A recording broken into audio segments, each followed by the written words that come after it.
Hello beautiful soul, and welcome back to the Family Architect. Today we are going on a journey, and it's one you've been on your whole life even if you didn't know it. We're exploring the hidden forces that guide your reactions as a mother. The invisible strings that get pulled when your child's voice rises, when their tears come, when their resistance flares. I'm talking about emotional triggers, but not in the you're overreacting way you've heard before. In the regulated mother method, a trigger is not a flaw. It's a message, a signpost pointing to something unhealed. And when you understand your trigger, you stop parenting from your wound and start parenting from your wisdom. That's what the Trigger Awakening Map quiz is for. So the Awakening Trigger Map quiz is for. And today I'll walk you through each of the 5 emotional trigger archetypes so you can begin to see yourself with compassion, maybe for the first time. So let's begin. Before we talk archetypes, I need you to hear this. You are not crazy. You are not failing. Every emotional reaction you have makes perfect sense in the story of your life. If you yell, it's because your body thinks you're under threat. If you shut down, it's because your body learned to survive by disappearing. And the most liberating thing you can do is stop blaming yourself for how you react and start getting curious about why. See, when we parent by design rather than by default, we're not just managing surface behaviors. We're working with the deeper patterns that drive our responses. These archetypes help us understand the unconscious blueprints we're operating from, so we can make conscious choices instead. Your nervous system learned these patterns for good reasons. They helped you survive your own childhood. But what helped you survive then might not be what helps you survive now as a mother, and that's okay. That's exactly why we do this work. So let me tell you about the first archetype, the overwhelmed heart. This archetype is the mother carrying more invisible weight than anyone can see. You love deeply. You want to do it all right. But under the surface, you're tired in a way sleep can't fix. If you're the overwhelmed heart, you might have grown up feeling responsible for other people's emotions.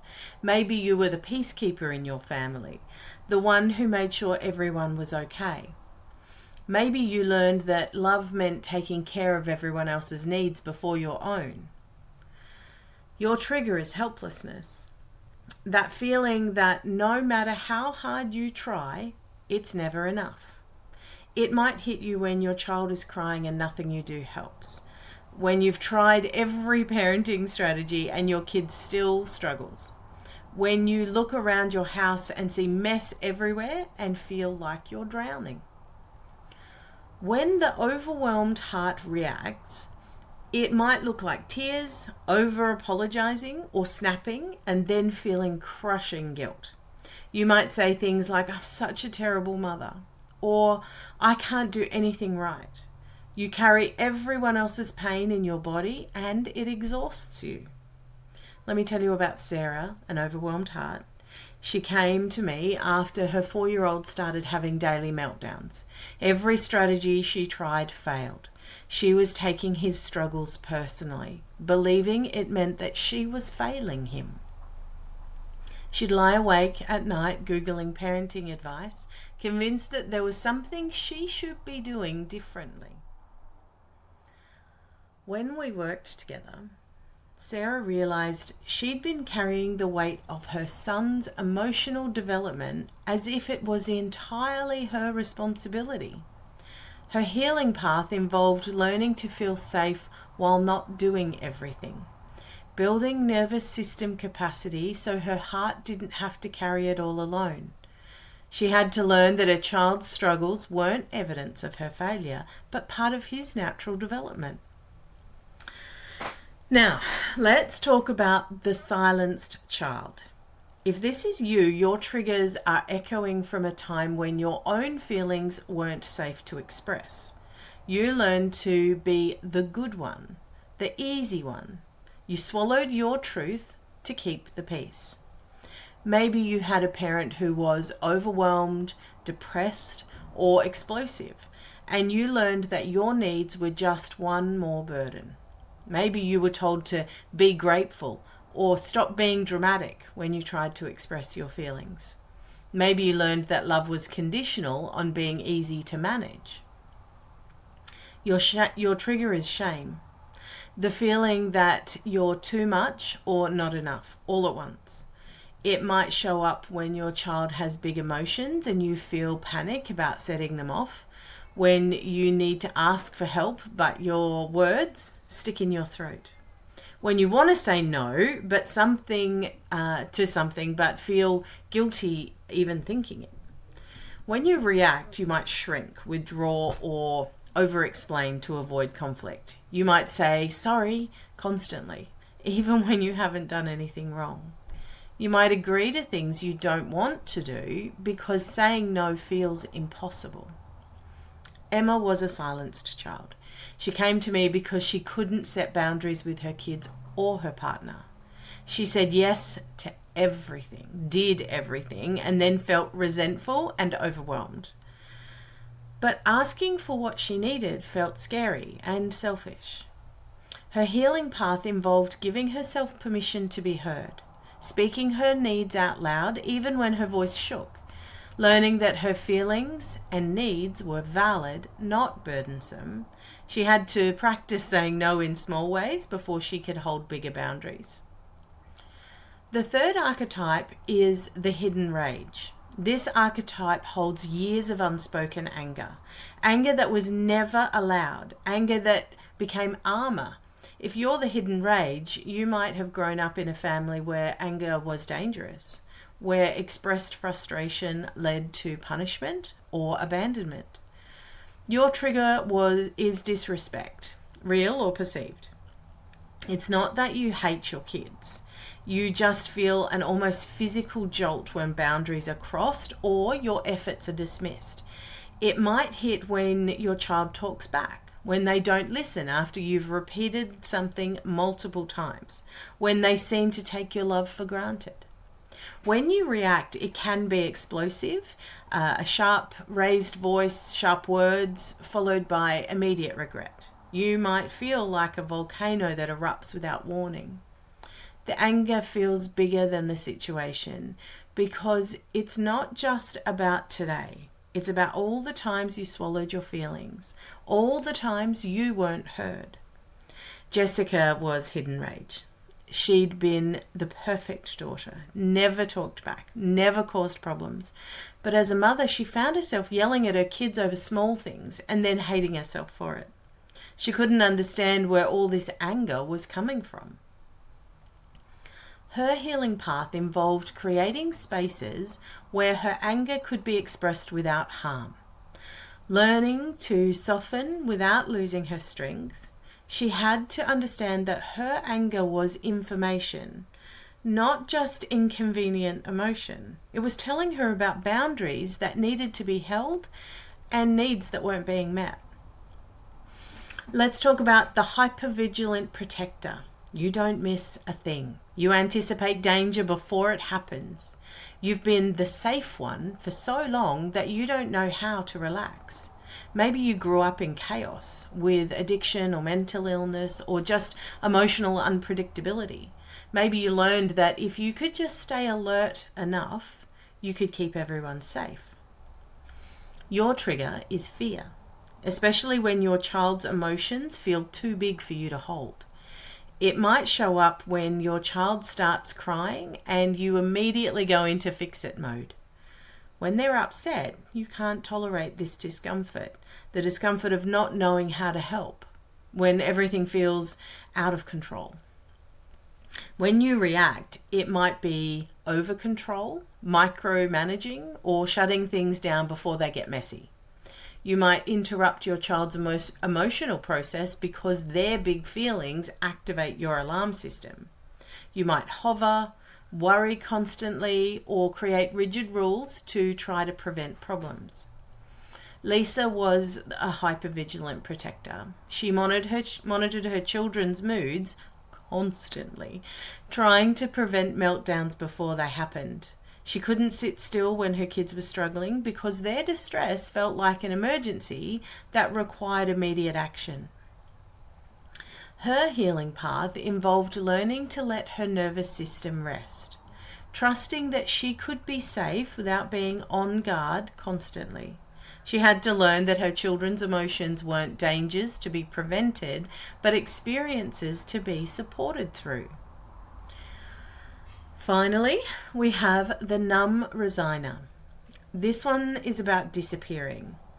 You used to feel everything, but now you just get through the day. Maybe you've been overwhelmed for so long that numbness feels like a relief. Maybe feeling too much hurt too badly, so you learn to feel nothing instead. Your trigger is hopelessness, the quiet belief that nothing will change, so why try? It might show up when your child is struggling and you feel like you're watching from behind glass, when everyone needs something from you and you just want to disappear. When the thought of one more parenting challenge makes you want to give up. When you react, it's often by detaching, going still, zoning out, letting things slide. You might scroll your phone while your kids play. You might feel like you're going through the motions of motherhood without really being present. Rachel was a numb resigner. After years of struggling with her highly sensitive child, she'd just stopped trying so hard. She felt guilty about not being more engaged, but she also felt too tired to care. Everything felt flat and grey. Her healing path involved thawing softly, inviting small doses of joy and aliveness back into her system. She had to learn that feeling deeply didn't mean being overwhelmed, that she could be present without being perfect. Now, as you listened, you may have recognized yourself in more than one archetype, and that's completely normal. These are not boxes. They're stories your nervous system learned to survive. Stories that you can now rewrite. And when you know your primary archetype, you can choose tools, practices, and healing paths that actually fit you instead of trying to copy someone else's parenting style. And this is what makes the regulated mother method so powerful. It's not one size fits all. It recognizes that every mother has a unique nervous system, and healing has to be personalized to be effective. Understanding your trigger archetype helps you make sense of your reactions instead of judging them. It helps you to see the little girl inside who learned these patterns as survival strategies. And it helps you choose different responses from a place of consciousness rather than just reacting from old wounds. Here's what I want you to know. Your triggers are not character defects. They're adaptations. They show you where you need healing, where you need support, where you need to give yourself compassion instead of criticism. When you start seeing your triggers as messengers instead of enemies, everything changes. Instead of, why do I always do this? You start asking, what is this trying to tell me? Instead of shame, you feel curiosity. Instead of being stuck in old patterns, you start making new choices. Now, this is the foundation of parenting by design rather than by default. When you understand your unconscious patterns, you can start making conscious choices. When you know your trigger archetype, you can choose responses that align with who you want to be as a mother, not just who you thought your past taught you to be. I invite you to take the Awakening Trigger Map quiz. It's free. It's just 5 questions and it will help you name your dominant trigger pattern so you can start shifting it, because you're not broken. You're awakening. And there's something beautiful about this work. When you start healing your own trigger patterns, you're not just changing your own life, you're changing the patterns you're passing down to your children. You're breaking generational cycles. You're architecting a family where emotions are safe, where feelings are welcome, and where healing is possible. Your children don't need you to be perfect. They need you to be conscious. They need you to be willing to look at your own patterns with compassion and choose differently when you can. They need you to model that humans can grow, heal, and change. You are not your reactions. You are the mother, the woman, the soul beneath them. When you start listening to your triggers as messages, you don't just change your parenting, you change your whole life. In the next episode, I'll show you exactly what to do in the first 60 seconds after a trigger, no matter which archetype you are. I'll give you specific tools for each pattern so you can interrupt the old response and choose something new. Until then, breathe. You're just on time. You're exactly where you need to be in your healing journey. You can find the Trigger Awakening Map quiz at www.fantasticfuture.com.au. Take it today. It's probably also in the show notes. And then come back and let me know what you've discovered about yourself. I'm here to support you in every step of the way.